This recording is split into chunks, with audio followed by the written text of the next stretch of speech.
pessoal! Na semana passada, nós demos início ao terceiro bimestre e eu postei um link para vocês de um outro professor dando a introdução ao assunto que nós vamos trabalhar a partir de agora, né? Que é o mercantilismo.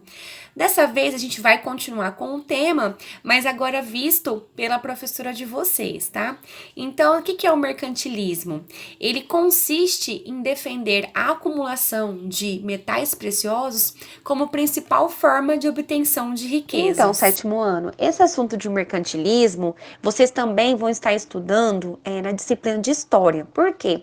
Um assunto, ele liga o outro, tá bom? Mas a gente vai ver na visão geográfica.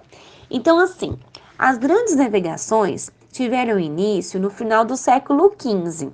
Constituiu uma grande expansão marítima das potências europeias da época, Portugal, Espanha, Holanda, Inglaterra e França, em busca de novas rotas comerciais para garantir o suprimento de mercadorias e os lucros.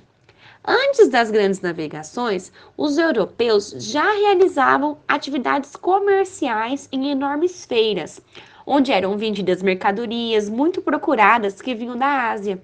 Especiarias, tapetes, sedas, pedras preciosas, porcelanas. As rotas que ligavam a Europa ao Oriente pelo mar Mediterrâneo eram dominadas na época pelos italianos de Gênova e Veneza. Então, assim, o desejo de participar do comércio com o Oriente impulsionou Portugal e, posteriormente, Espanha, Holanda, Inglaterra e França a buscar novas rotas para a região. Porque antes, né, como eu falei, eles atravessavam o mar Mediterrâneo. Então, a solução era navegar pelo Oceano Atlântico. E isso foi possível com o aperfeiçoamento das técnicas de navegação associadas ao desenvolvimento de novas embarcações, de instrumentos de orientação, como a bússola e o astrolábio, e também o aprimoramento da cartografia, né? Porque os mapas, eles são de grande importância para você conseguir sair de um lugar e ir para o outro e não se perder. A expansão marítima, ela possibilitou a incorporação e a exploração de novos territórios na América, Ásia e África. Os três continentes foram transformados em colônias, das quais foram extraídas matérias-primas e mercadorias para o mercado europeu. Não foi? Quando os portugueses chegaram aqui, qual era a intenção? Não era povoar o Brasil. A intenção era retirar os recursos para poder comercializar esses recursos encontrados diferenciados lá na Europa.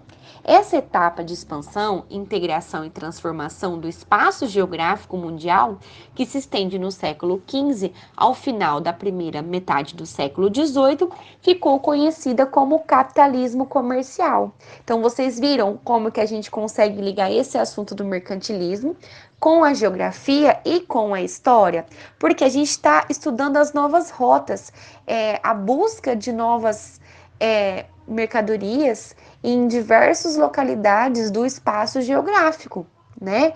A intenção de se buscar produtos novos para se comercializar. Então, começou a haver uma integração do espaço, porque se buscava de um lugar para vender em outro, né? Itens que não possuíam naquela região.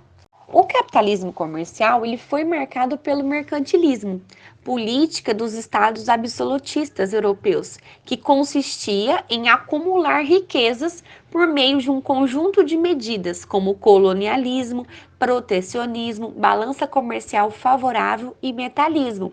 Então, eles buscavam encontrar riquezas, né, metais preciosos para fazer uma acumulação desses metais e aumentar a riqueza do país.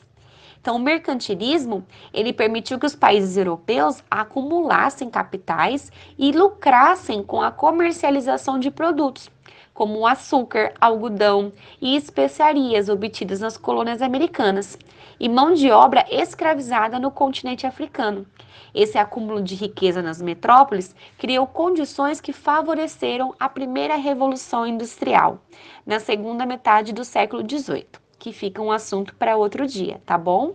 E agora, como atividade, eu quero que vocês criem aí no caderno, pode até ser no caderno de desenho para facilitar, uma charge ou uma tirinha, uma historinha que represente a formação do território brasileiro.